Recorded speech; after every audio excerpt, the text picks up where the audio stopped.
Welcome to Long Story Short. Today we are dissecting Emily Bronte's 1847 Gothic masterpiece Wuthering Heights, a novel that completely destroyed Victorian ideals of romantic love by replacing them with absolute toxic obsession and multi-generational revenge. Imagine loving someone so deeply that your souls are literally made of the exact same material, but your toxic pride and social ambition force you to marry someone else. You spend the rest of your life making everyone around you completely miserable to punish them for your own choices. That is the terrifying dynamic between Heathcliff and Catherine Earnshaw. This book is not a sweet romance about soulmates. It is a dark, psychological horror story about abuse and class warfare and the destructive nature of unchecked passion. Long story short, Wuthering Heights is a brutal examination of how unhealed childhood trauma transforms victims into monsters, and a warning that absolute revenge ultimately destroys the person seeking it. Let us set the scene in the late 18th century on the isolated and stormy Yorkshire moors. We have two main houses, the rugged working class, Wuthering Heights, and the elegant upper class, Thrushcross Grange.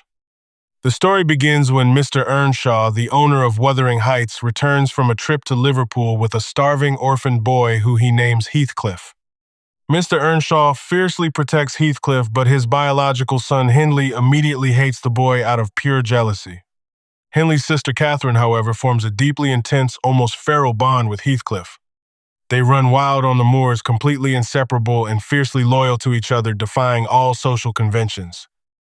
But the fragile peace shatters when Mr. Earnshaw dies.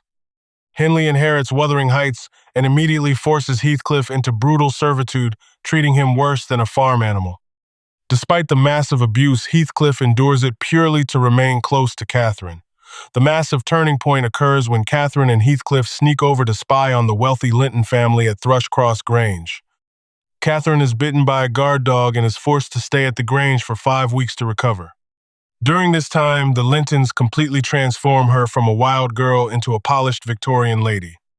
When she returns to Wuthering Heights, she is dressed in elegant silks and laughs at Heathcliff's dirty clothes, creating a massive, permanent rift between them.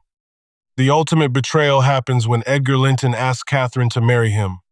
Catherine confesses to her servant Nelly Dean that she accepted the proposal because marrying Heathcliff would degrade her socially, even though she famously claims that she is Heathcliff and their souls are exactly the same. Heathcliff secretly overhears the part about him degrading her but leaves before he hears her passionate declaration of soulmate love. Completely heartbroken and consumed by rage, Heathcliff runs away into a raging thunderstorm and disappears for 3 entire years. If Emily Bronte's dense 1847 prose feels overwhelming, and you want to truly understand the toxic psychological obsession of the text, you can get the full audiobook entirely for free by starting an Audible trial with my link in the description below. Listening to the original text is the absolute best way to grasp the terrifying Gothic atmosphere of this novel.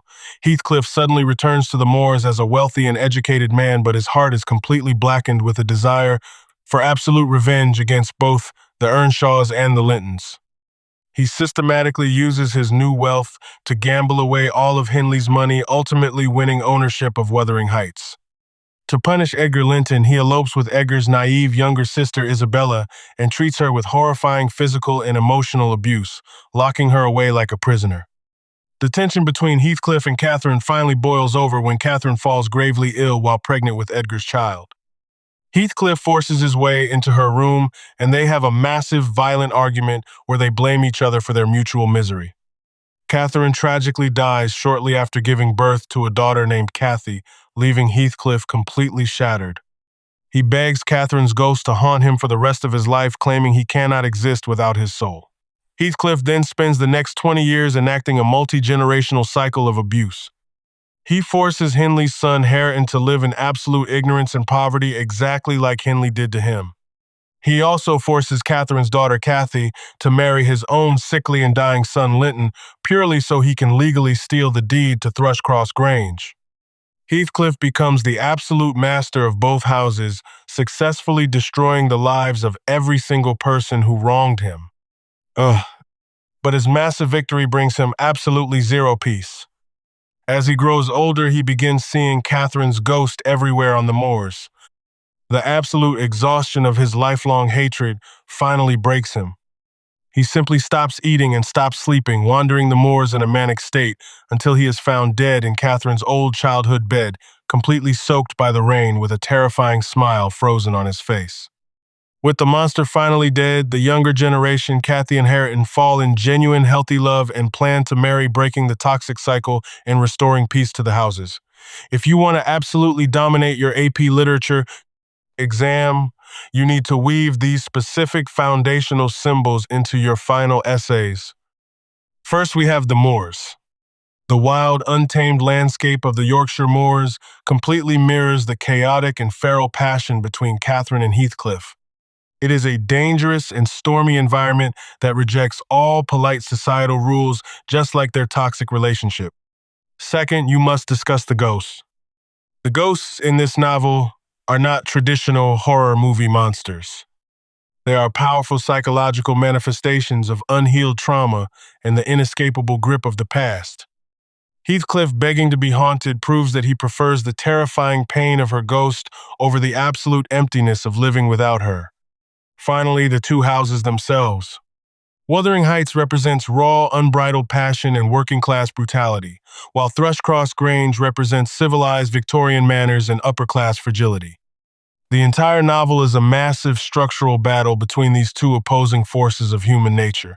If you have a paper or a test coming up, watching a summary gets you the plot, but reading Emily Bronte's actual prose is where you master the material.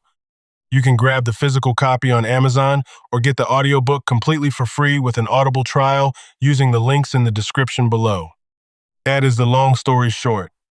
Please like and subscribe for more literature breakdowns. See you in the next one.